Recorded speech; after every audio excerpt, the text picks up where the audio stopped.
Have you ever rearranged your furniture and discovered the carpet underneath looks brand new while the rest of it looks, well, not so new? It's time for a carpet upgrade. At the Home Depot, we have stylish choices at simple prices from all the top brands. Best of all, we can install it for you, starting at only 49 cents per square foot. So all you have to do is pick your perfect floor. Start your carpet project today at the Home Depot. How doers get more done. Exclusions apply for licenses. See homedepot.com/license numbers.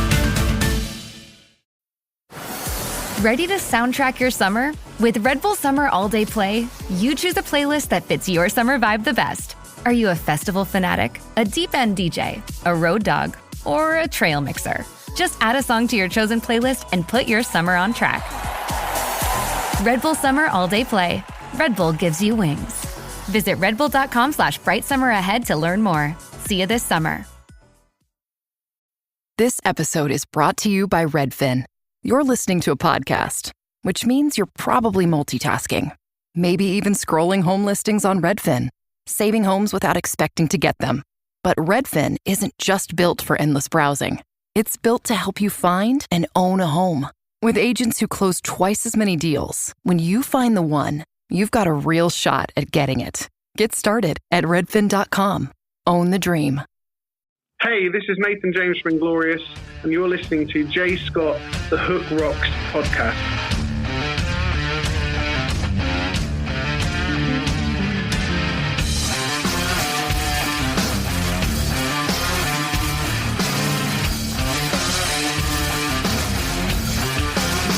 Well, I can see what they mean when they say that you gave up.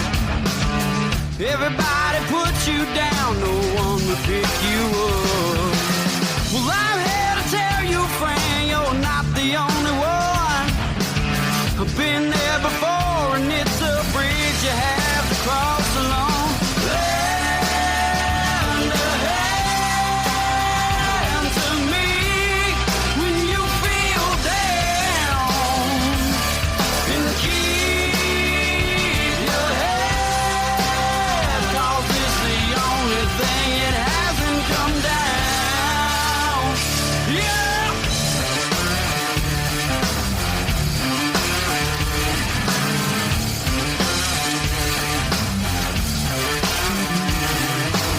I got a lot of time left to live and things I can't take back. I got a lot of demons. Hey everyone, welcome back to the Hook Rocks, the Ultimate Rock Community Podcast. I'm your host, Jay Scott, taking you along the way here for the next 45 minutes to an hour or so. And just wanted to thank you all for checking out our year-end album review episodes where we did two-part series. We did our top 30. We had over almost 6 hours of discussion on 160 albums. Outside of the top 30, we had some contributions from our friends in the Groove Council. We also had Don Jameson, Matt Wake, and Pete Dankelson offer their slots as well. But thank you for listening. I hope you appreciate all the new music that's out in 2021, all the new bands. There's no excuse to say you can't find new music because it's pretty much laid out all there in that episode. So check it out. Once again, we are part of the Pantheon Podcast Network, a great network of music-related podcasts. Something for everyone. Everyone's music taste is on Pantheon Podcast. I always mention some of my friends who've been on the show, like Tom and Zeus from Shout Out Loudcast, the #1 Kiss podcast, Martin Popoff, the rock historian, Mistress Carrie out in Boston, Ron and Esty, Vinny Appice, and Carmen Apice on the Hangin' and Bangin' podcast, as well as Baco on Cobras and Fire. So check those out as well as all the others. You can find them at pantheonpodcast.com and on social media on Twitter and Facebook at Pantheon Pods. You can follow the Hook Rocks wherever you do podcast. On any podcast platform, don't forget to set your app to automatic download so you get all the latest episodes, and you can also go back through the catalog. We've got 329 episodes, so go check that out. Something for everyone. New music spotlights, music commentary, legacy artists. So please give us a listen. You can also find us on Twitter at Pantheon Pods as well as Facebook. And we'd like to welcome in our next guest to another new music spotlight, a band that I absolutely love. And I hope at some point, I was supposed to see them with Jared James Nichols in Braidwood, Illinois, but unfortunately, Jared had an accident, broke his arm. I was disappointed because I'm like, oh, I get to see both these bands that I had not seen yet. Hopefully they do come back, but I'd like to welcome TJ Lyle from the Georgia Thunderbolts. What's going on, TJ? How are you? Hey, man. How are you? I'm great. I'm doing wonderful. Awesome. Thanks for doing this. I appreciate it. Like I said, big fan of the band, big fan of the album. Can We Get a Witness? And looking forward to talking more about it with you. I appreciate that, man. Thank you so much. Yeah, I wish we could have. It actually would have been our second time to Illinois if Jared hadn't got hurt. And we were really looking forward to that, man. We made such great friends with that guy on that tour. Gosh, what a cool dude. Yeah, Jared's a great guy. I had him on a couple months ago, and we talked about it. I guess he slipped and he, broke the arm like in two places or something like that, and something crazy. Up top, and oh god, I don't know, but it was rough, man. It was a big pain. We were all scared for him. Well, hopefully you guys get back to Chicago at some point. Oh yeah, 2022. I think there's some stuff on the dates on the books, so hopefully we'll be headed that way soon. I think one of the last ones we had was at Lafayette's. Where was that at? No, it was in it was south side of Chicago. It was down around that area with Blackstone Cherry, and that was it was a really cool area. I just can't remember the name of it. Was it near like the St. Louis area? It was a little more. Yeah, I think it was actually. It was a little downtown strip. We weren't very far. Okay. Yeah, I mean, people forget how close St. Louis is to the border of Illinois, but it's way down south. It's like 4.5 hours from Chicago. When we played in Wisconsin, I didn't realize how close Wisconsin was to Chicago. That blew my mind. Yeah, it's like an hour and 10 minutes, hour and 20 minutes. It's pretty crazy. Yeah, I was like, oh, it's going to take forever. And then I woke up and I was like, whoa, it's been like 30 minutes. I was like, this is crazy. Yeah. Well, hey, before we get more into it, we always ask the same first question every time we have a first-time guest on the podcast. It's really what we're all about. Just like every rock song has a hook that sucks you in, every rock fan has a moment, whether it's a song, an album, a band, or performance that hooked them on rock and roll. What was it for you?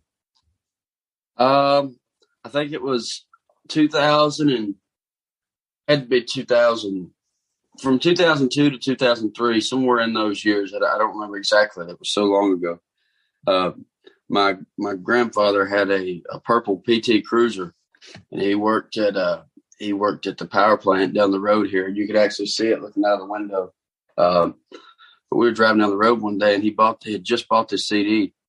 It was Live Bullet, Bob Seger, and that was my first like knowledgeable experience of being like, this is freaking awesome.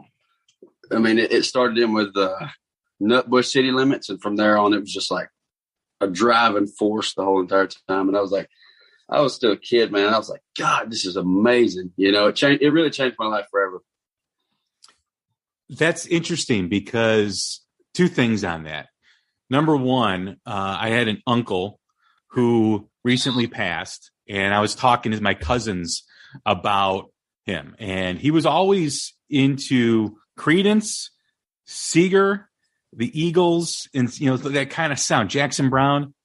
And I remember going down because he lived in California. I remember he was driving me down to my grandma's in Palm Springs, and he put on "Against the Wind" by Bob Seger, and he really was into Bob Seger, and he talked about how Bob Seger always tells a story in his songs. Like you have a visual, whether it's Night Moves or Against the Wind or Ramblin' Man or whatever.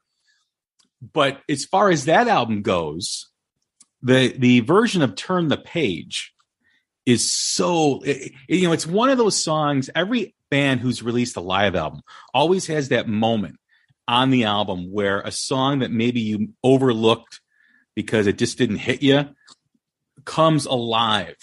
No pun intended. That song becomes the driving force of that. Yeah. I know exactly what you're saying. It's happened to us plenty of times. Like we have some songs we don't play on the record, but we'll break it down and play it live. It'll just like time will stand still. It's just one of those things. And it makes sense now because you guys did a cover song of Night Moves, kind of just, sitting down and you got the beatbox and you guys are just doing it. It was an incredible version of it. Just absolutely loved it. So, that makes sense now that you're mentioning, the earliest of your influences is Bob Seger. Yeah, absolutely, man. And we do this song. It's actually written by Frankie Miller. He's from Scotland. He's a big guy. He was a big guy over in Scotland, but him and Bob Seger were actually friends. And he wrote the song called I Ain't Got No Money. And we actually do I Ain't Got No Money in our live set. And if you haven't heard that, you need to check that original song out by Frankie Miller. He's unreal. I mean, that's where I feel a lot of those guys learned how to sing, like Rod Stewart and like Paul Rogers and all that. They really got that swing from, man. It was like, if you've ever seen the old movie Shampoo from the early 70s. Yeah, wasn't that with Warren Beatty? Yes. Yeah. That style of clothes that he's wearing, that come from Frankie Miller. Okay. It was like the English big white pirate shirt, and it was like, but still it was like the leather biker jacket, and the hair, it was so cool. It was so cool. But yeah, we do I Ain't Got No Money, and it's just the place comes alive when we do it, man. It's so cool. I can tell the influence on Seger that he has on your writing style too, as well. There's a lot of similar patterns as to the way he, writes. When you're writing a song, do you want to tell a story? Are you singing about something personal, observation, thoughts, point of view? Where do you get your motivation to write? I normally get my motivation from, things that that I may have personally gone through, or things that I hear people talk about.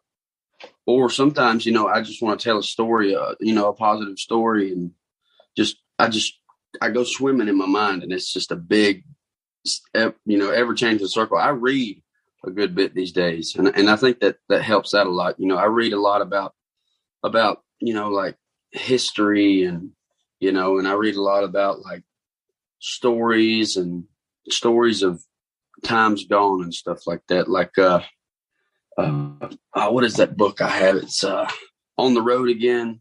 Gosh, I can't think of his name. I got the book somewhere, but anyways, it was a book actually mentioned in a Van Morrison song, but I can't remember. It's Jack Kerouac. That's it. On the Road Again, and it talks about like all the beatnik era and stuff. And I'm reading that now, and I just get a lot of stories from stuff like that. And people out here talking, and sometimes somebody will just say a cool word and they have no idea what they just said. And I'm like, that's really cool. I'm going to steal that. Yeah. Yeah. So when you're writing and you're, coming up with the lyrics and speaking, through the song, what is that process like for you? How do you develop a song? Well, I normally develop a song by, I'll sit and I'll write a story, and I'll tell you exactly the way I do it. I'll sit, and I'm talking to you right where I write. So I sit and I'll write down, I'll just start writing the story of like a daily habit or something that I've done before, or something, like I said, that, I've heard before, and I'll just go through that and I'll sing it over and over and over until I feel like I have a cool enough melody before I ever even pick up an instrument. So I'm singing over and over and over. And then sometimes I'm singing in a key, and I'll have to, change the guitar to what I'm singing to. And sometimes I'll have to change it to what the guitar wants me to do. But I'll go over and over and over singing that. I actually learned that from Jackson Browne. I was watching a documentary one time of Jackson Browne, and he said, I think he played Doctor My Eyes over every morning from 7 a.m. when he was living in Echo Park. Every morning from 7 a.m. to oh shoot, what was it? It was some crazy hours. He just sang it over and over and over, the first verse, until he felt like he was ready to move on to the chorus. And that's kind of the same thing I do. I just want to make sure that the words are so universal and so relatable and and as positive as they can be. And I just want to make sure it's right before I present it to anybody. When you guys were putting together the album, Can We Get a Witness, was that recorded during the pandemic or before? Did you guys hang on to the album? That was before. Yeah, that album was supposed to be released. What year was that? We recorded that album in 2000 and late 2018, starting in 19. So it's been, and we worked on it. You know, we worked on it from 18 to 19. And, you know, everything happens for a reason, because if we would have released it, I don't think it would have done as well, because we had to go back and, you know, fix some things that we heard different over time. And most people, they don't really get the opportunity to do that because they're so rushed and pressed to get it out so fast. And we actually had time to, you know, in spite of, you know, COVID and stuff, we worked a way around it to where we could still put our new thoughts into what we was doing and go back and re-record some stuff. And but that album's been done since 19. Other than fixing some things that were already done. How do you stay connected to music like that? You know, you record something, I mean, and then you release it 2 years ago. Obviously, there were circumstances that led to that happening. But as a band, you're always wanting to create. You want to write music. You want to go on to the next thing and do what you need to do. But you've got a batch of songs that have been recorded, and over time they become, well, I don't know. I mean, you tell me whether it becomes farther and farther in that rearview mirror, and then all of a sudden you release it and you got to reconnect with that stuff. How do you do that? I think that it was a lot easier for us because we play a lot live, and when we play live, we normally stick to the album. We try to play, you know, the album in its entirety, and sometimes we'll throw some really cool covers in there. But I think playing those songs live is what keeps us so connected to that. Like I think we played 6 shows during the pandemic, but the whole year of 2000, late 18 and 19, we were playing all of those songs. And I mean, the shows we've been playing lately, we're playing all of those songs. You know, we don't want to play anything new until we've seen what this album can do and how it has affected people. And the response that we have from that's what keeps us going. And that's what keeps us, you know, looking at the songs that the people are singing back to us. And that's what makes us want to write, and makes me want to write songs like that forever. You know, I want to write songs like that people can relate to and people can enjoy. And it's just a magic feeling because we come from very, very small towns. I come from a pretty small town here in Taylorsville, Georgia. And not many people get to do what I do. So it's just an honor. And I feel so blessed to be able to write something where I'm sitting right now and then sing it to people that will actually take time to listen to it, you know. It's also got to be exciting, frustrating that when you're playing stuff live that's on this album and you've been playing it for the last couple of years and people are connecting with it, it's resonating with people, and you can't take advantage of that, right? You know, it's like, you know, you got to strike when the iron's hot. And thankfully, you know, gosh, when I heard this album for the first time, I was like, man, this is because I had not heard anything, you know, prior to that, except for the singles that you released. But man, I instantly connected to it. My son, who I talk about a lot on this podcast because he's 7, he just turned 17. I remember when you guys had the EP out, and I think he was 15 at the time, I want to say, maybe 14. And he, you know, walks by me in the hallway of the house and he goes, "Daddy, you got to check out the Georgia Thunderbolts." I'm like, "Who?" He's like, "The Georgia Thunderbolts." I'm like, "How'd you find them?" He's like, "I just found them on Spotify, you know, through the algorithm." Yeah. So I checked them out and I was like, man, these guys are badass. And then, you know, things went quiet, like it went quiet for everybody. And then this album comes out and it blew me away. I mean, it is We picked it as one of our top 30 of 2021. Wow. And it was just absolutely incredible. And it was great to see you guys go from that EP to this classic album that, man, I know everyone I know, or I should say everyone I know who's listened to it has connected with it. It's the goods. Well, that's awesome. I really appreciate that. And that's why I try to remain in such a positive vein, because you never know who's listening. Yeah. And there's so much negativity in this world that's not what I want to write about. I want to write about everything that's good in life, and everything's not good in life. Some people have it terrible, and some people have it good, and some have it worse than others. But I want to try and make that to where all of those people can come into one place and get along and sing together and be together. It's all about unity for me. It's all about everybody coming together for the love of the song.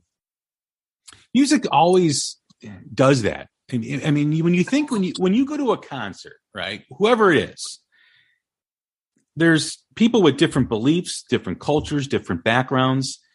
And for that one moment, whether it's an hour, 2 hours, few hours, whatever, everybody's getting along. Everybody's enjoying it. Yeah. And before and after, though, that's the issue. But, exactly. but it just seems like such a great place to be. There's nothing like being at a rock concert, because you let the music kind of go through you and hit you, and you're with people that are strangers for the most part, and everyone's enjoying it. It's really, if every day for 24 hours, 7 days a week could be a rock concert, this world would be a beautiful place. You got that. Absolutely. You hit the nail on the head with that. That is exactly correct. I mean, like you said, you can look over and see a stranger and you'll be singing the same thing. Everybody is literally on the same wavelength, because you're not the only one who has those problems. And sometimes people tend to forget that, and through music, they can relate to their problems, and you can relate to your problems, and you can realize that it's going to be you're going to have a better day ahead, just through music. And I think that's one of the most empowering things in this world. And I completely agree that if every day could be a rock concert, this world would be a wonderful, wonderful place. As far as the band and, with this album and recording it, when you guys were writing it, recording it, and sitting on it, did you feel that this was a great album? I mean, there's always that anxiety of, man, I don't know if it's people are going to like it or whatever, but how did you stay positive about this music when you're reflecting on something a year or 2 years after it's recorded? And that's a really hard thing to do with as much as I write and stuff. I'm constantly writing and trying to grow as a writer and, stuff like that. But we stayed positive, and we had, we were optimistic. We really were, because the music scene started to change a little bit. Because, you had Greta Van Fleet coming out, and then you had Dirty Honey just busting through. And we were like, okay, if those guys can do this, I think we have a shot. So we were pretty optimistic about it, because there's, Dirty Honey singing real music, and Greta Van Fleet's got that rocking music, and man, we just the best thing that we did was we had our manager Richard Young from the Kentucky Headhunters, and he was very positive about things, because he's worked on some really cool stuff. He's worked on a lot of Blackstone Cherry stuff. Of course, their band, the Kentucky Headhunters, but we really had to come together and, kind of reassure everybody that, this is our first album. We're going to do this. We're going to, no matter what happens, we're going to keep going. Nothing's going to stop us. We're going to keep doing it until we're heard. And, we were all very positive, and I'm glad that we were, because things are starting to really, really look up. You're absolutely right. When you think of rock music and the state of rock music, because we talked about it a lot here on the podcast, prior to the pandemic, it seemed to be dire. right? It seemed to really, not that rock and roll will ever die, because it won't, but it seemed to just take a back seat. In fact, it seemed to be in the trunk, for the most part, completely forgotten, completely irrelevant. And then you start to have some of these new bands prior to the pandemic start to come and connect with a younger audience. But it seems during the pandemic, and it continues to this day, it seems to really be taking off right now in terms of just connecting with younger people, and you mentioned Greta, you mentioned Dirty Honey. I believe there's a whole new face of rock music, and it's exciting. It's exciting to see that. Where do you feel, things are headed? And, from your perspective, from being on stage and actually recording the music. I think it's coming back around. I really think that rock and roll is making it's knocking down the door, because every day I look, especially in Jacksonville, there's a band called Fortune Child that just came out, and they're a great Southern rock band. And down in Mississippi, our great friends Magnolia Bayou, and out in Arkansas, a band called De France. It's all of these, like Greta Van Fleet and Dirty Honey, they have inspired so much. And I think it's really put the fire under everybody. And they're like, oh my gosh, it's not dead. We can do this. We just got to stick it out. You really got, that's the thing about rock and roll. And I've noticed this in the past 7 years, is that it's a long road, and it's a very greasy road. There's not a lot of showers. So you gotta shower when you can, but it's worth it. It really is worth it, because a rock and roll crowd will be with you forever. They really will, and they'll support you through anything. And that's what's so cool about that. And I think those two bands have really opened up so much opportunity for bands like us and bands all around that's just exploding right now. And we're really thankful for those guys. It really does seem too that in the southern states, the rock scene is really growing. You mentioned some bands that you just talked about, Magnolia Bayou, love that band. I just did an interview. I've done a couple interviews over the last few months with Travis McCready, the former singer of Bishop Gunn, who's got some solo stuff coming out too as well. But you think of like them Dirty Roses and Alabama, which is a fantastic band, Kiss Kiss Bang Bang, and Mojo Thunder from Kentucky. Yes. It really, it's thriving in the southern states, and you look at who I consider the face of southern rock right now is Blackberry Smoke, really, who does a great job of taking a lot of these bands out on the road with them and connecting with them. I've seen them several times, and they always have a different new act that is exciting to see with them. But I'm really excited about that, because I love that southern rock, and it really seems like it's thriving and it's vibrant at this point.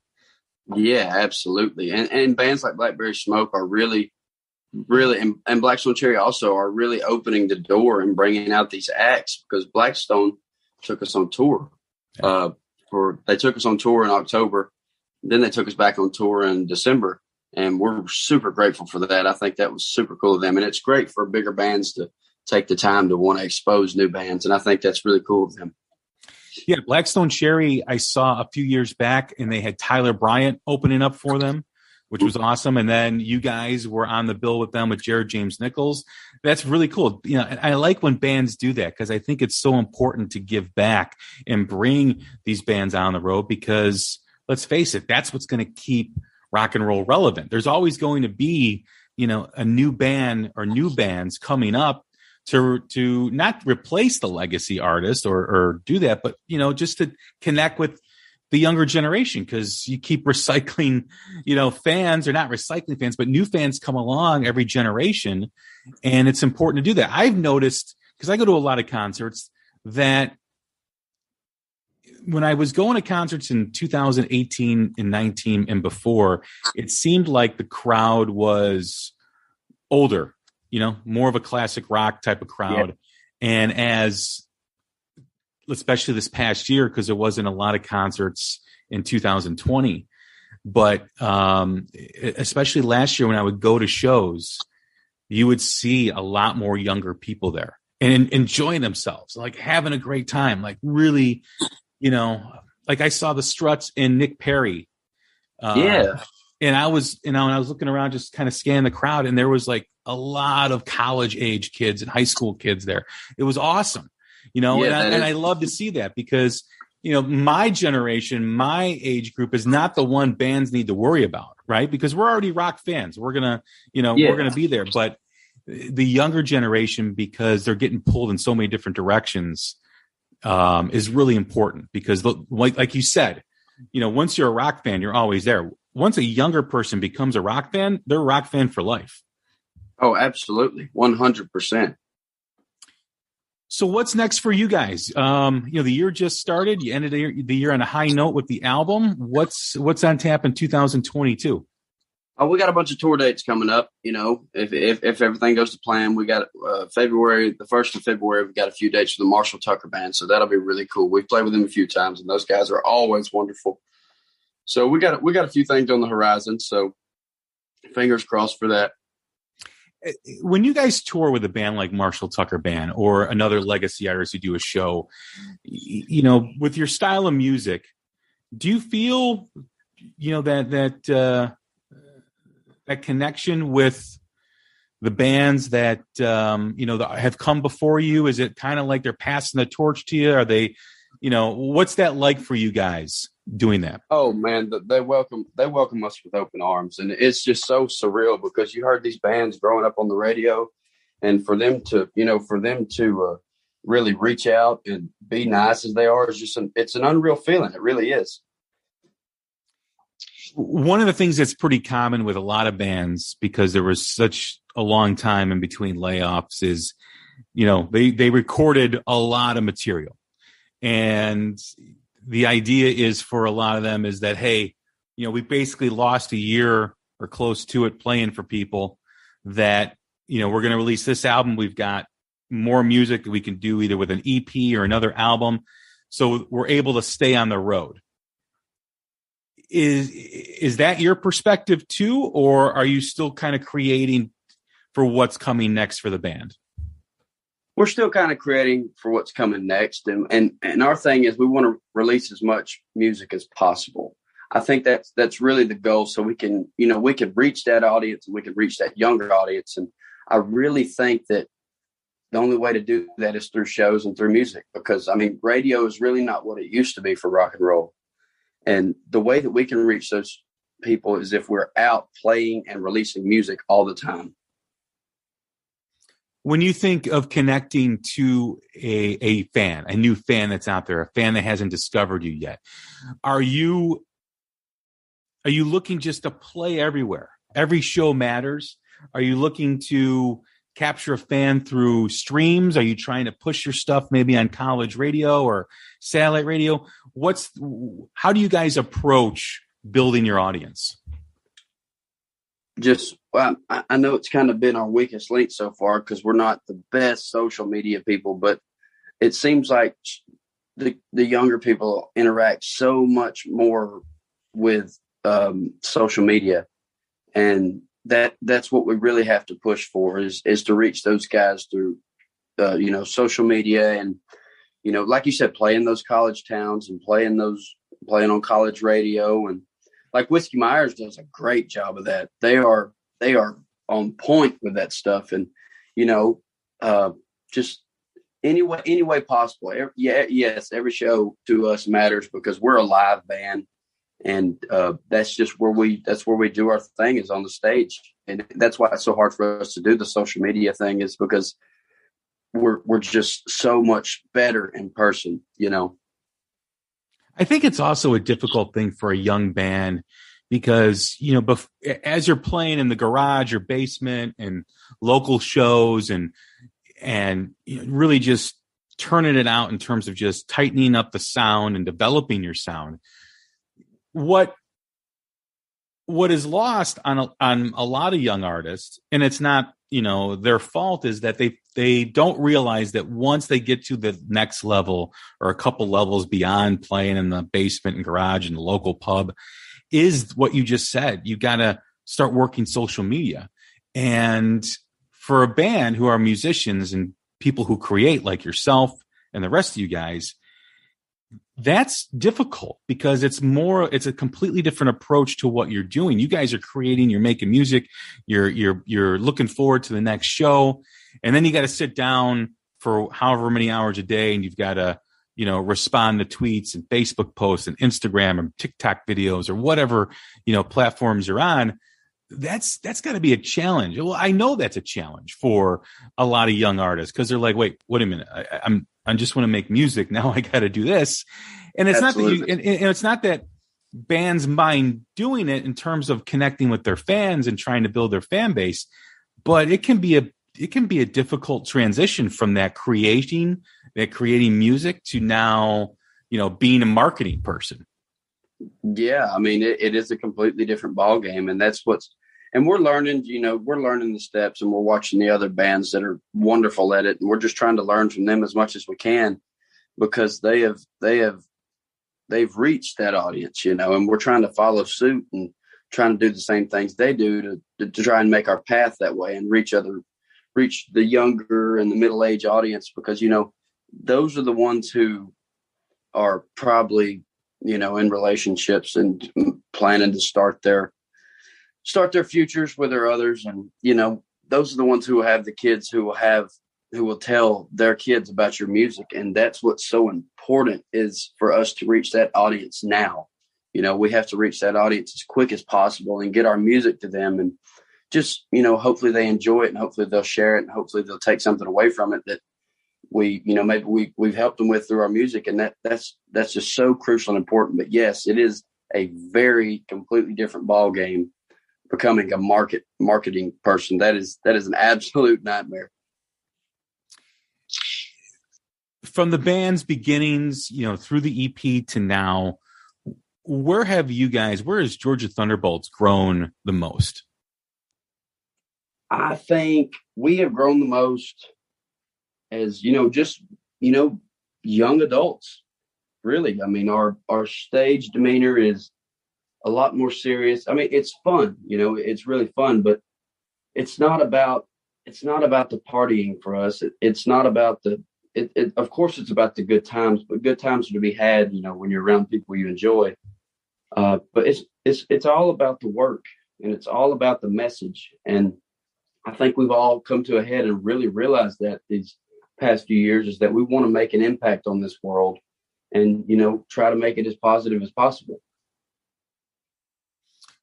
As far as, musically and the direction that you're going and, the writing, when you think about that first EP with this album, and even now, beyond that, because the album was recorded a couple years ago, where has the sound evolved with Georgia Thunderbolts?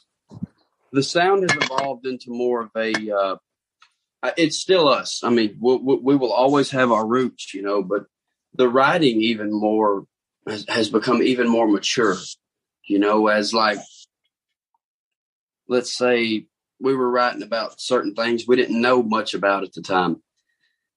And we were just trying to listen to the greats and, hear what they did. And now we've had those experiences from being out on the road, and we can write our own problems, and we can write our own experiences. And I think that's really, we have grown so much. I mean, I've started playing piano more, and I think that's really cool. When, I've harmonica and piano, and I'm kind of picking it up as I go along. And, you couldn't do that overnight. And that's just with time, and, you got to really devote yourself to that. But we have learned so much on the road, and learned from our mentors, like the guys in Blackberry Smoke and Blackstone Cherry. And, they've really, really helped us out a lot. And I think that's going to show in the next work of music, because it's coming from more of a mature standpoint as we're growing, because everybody has to grow.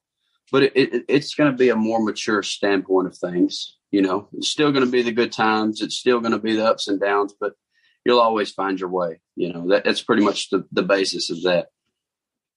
When you're writing a song like Lend a Hand or Looking for an Old Friend, do you ever think to yourself, this is really, really good? I'd like to think that, but then I turn on the radio and I listen to something like Against the Wind, and I'm like, yep, I'm going to quit. I'm going to go back to school. I'm done. No, I know it's a different day and a different age, and it's definitely one of the greatest songs of all time, greatest songwriters of all time. But I just hope for the best. I really do. I do my best to try and, relate to those people. And sometimes those melodies are just so catchy. I'll start singing them throughout the day. I'm like, yeah, this is going to be really good. Somebody's going to enjoy this. I think it was also, important for you guys to take some of those songs that were on the EP and put them on the album because, in terms of the full body of work with this last release versus the EP was relatively unknown and you couldn't get the physical copy of it. But now, with the album, some of those songs are included.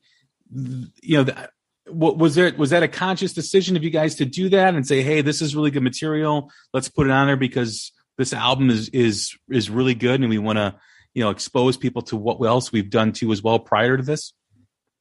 Yeah. We wanted to show where we were coming from in that place and that time. So we took everything that we had done in that place and time. I think we had recorded like 17, 18 songs in that time period where we were doing all that. And we just wanted to show people where we were at and that was our state of music at the time. And each album will be a different state of where the band is at, and that's what's really cool about it is we can look back on it and say, hey, look, that's where we used to be. Now look at where we are now. What was the decision to put Midnight Rider? It's an incredible version of that song. Where was the thought process on that to include that in the album?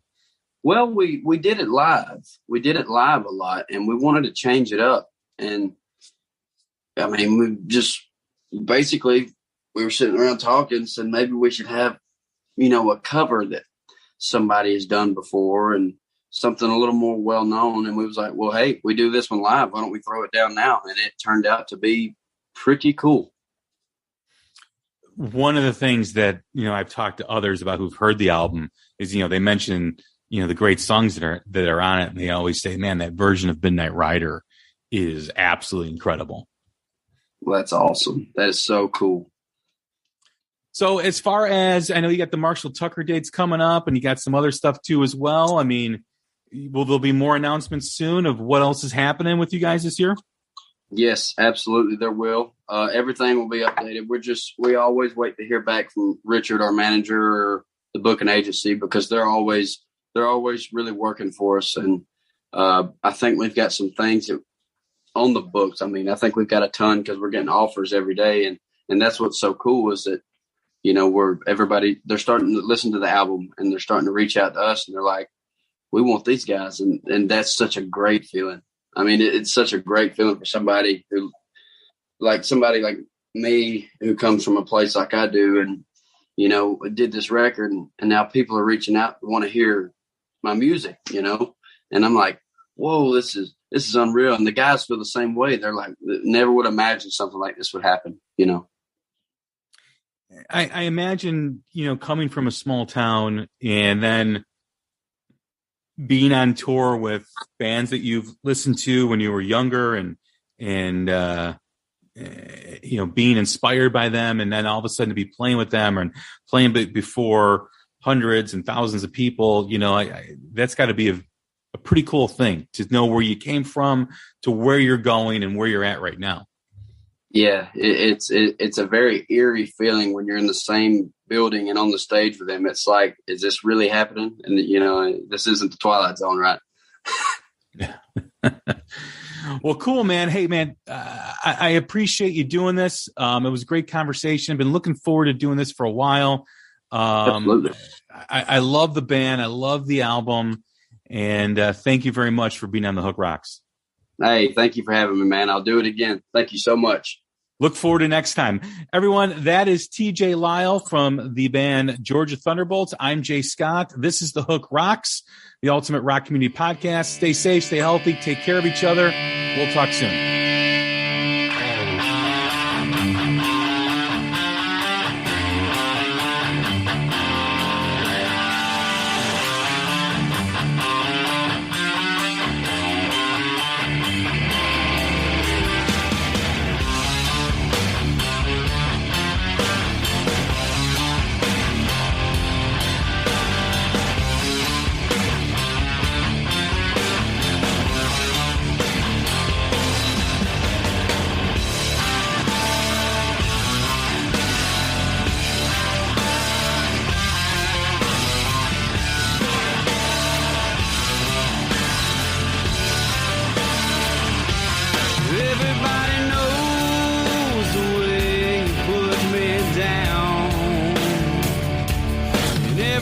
it shows the way that you ran out. All I'm asking now is for a peace of mind. It's been a little while since I could just unwind. Can I get a witness? Someone say they were wrong all the times I said I'd make it, but they left me alone. Now can you hear this? People singing my song, all the doubt they had about me, now they know they were wrong. There's just one more thing to ask before I end this. Hey, could I get a witness?